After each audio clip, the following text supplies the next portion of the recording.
Assalamualaikum warahmatullahi wabarakatuh.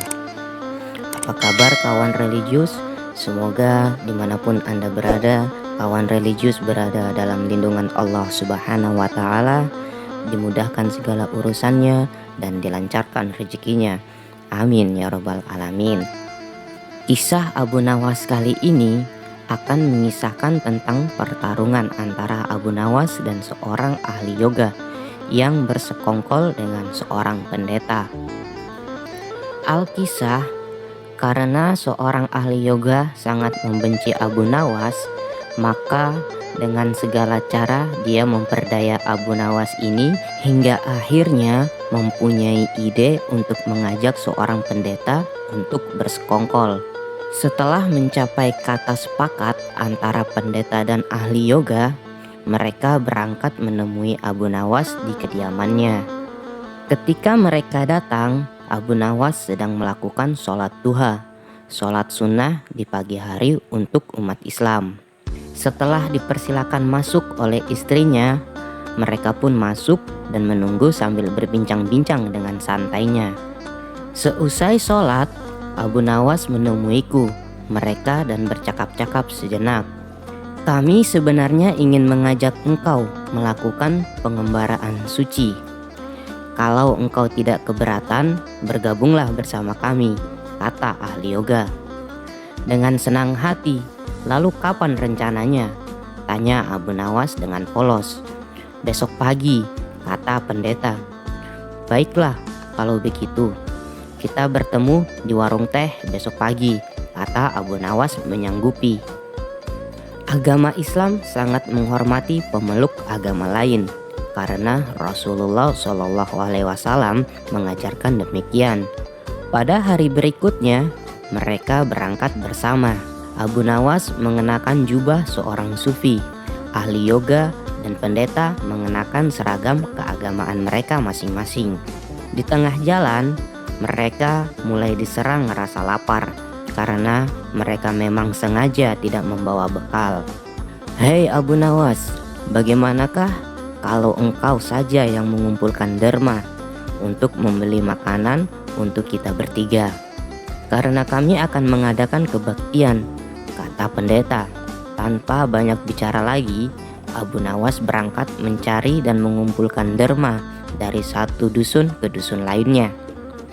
Setelah derma terkumpul, Abu Nawas membeli makanan secukupnya untuk mereka bertiga.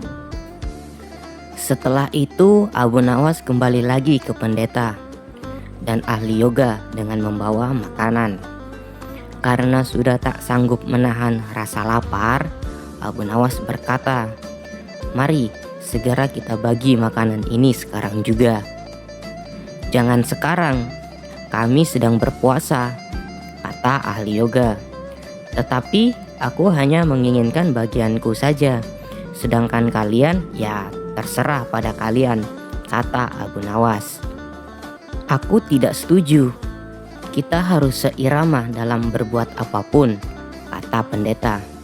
"Betul, aku pun tidak setuju karena waktu makanku besok pagi. Besok pagi aku baru akan berbuka," kata ahli yoga. "Hai, bukankah aku yang kalian jadikan alat pencari derma? Dan derma itu sekarang telah aku tukarkan dengan makanan. Sekarang kalian malah tidak mengizinkan aku untuk mengambil bagianku sendiri. Itu tidak masuk akal," kata Abu Nawas mulai merasa jengkel.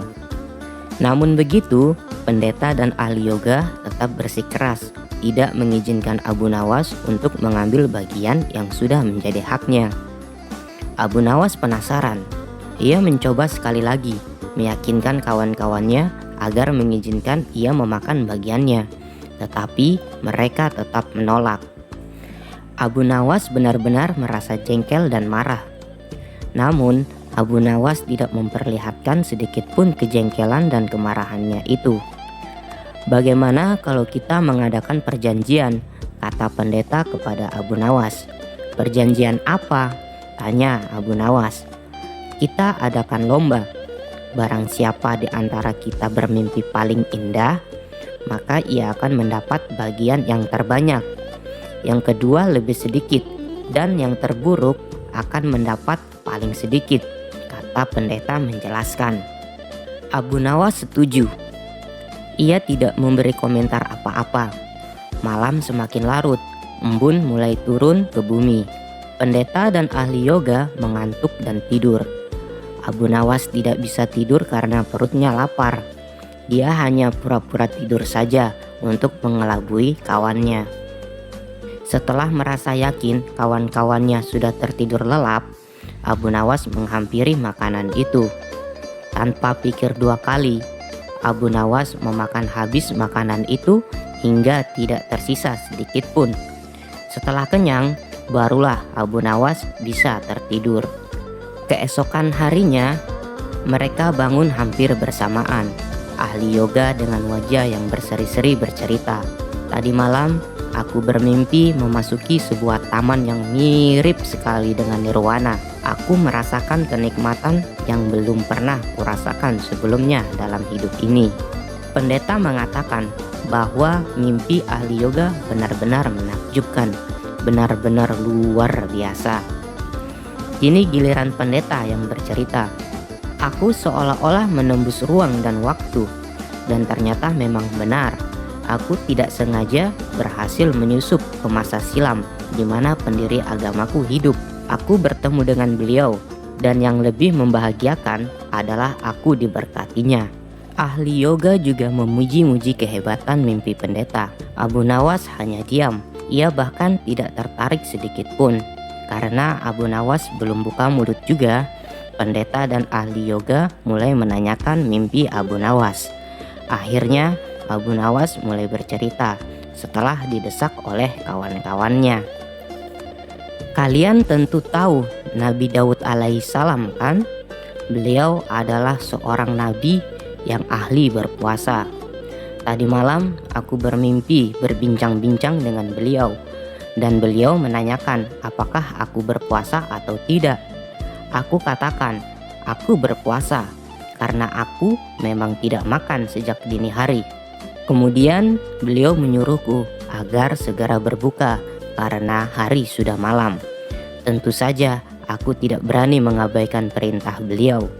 Aku segera bangun dari tidur dan langsung menghabiskan makanan itu, kata Abu Nawas tanpa punya perasaan salah sedikit pun.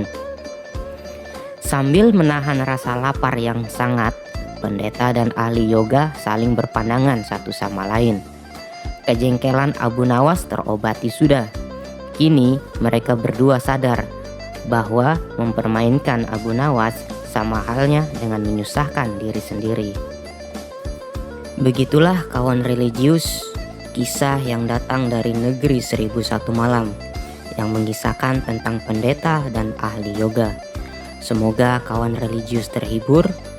Mohon dukungannya dengan cara subscribe, like, dan komen. Assalamualaikum warahmatullahi wabarakatuh.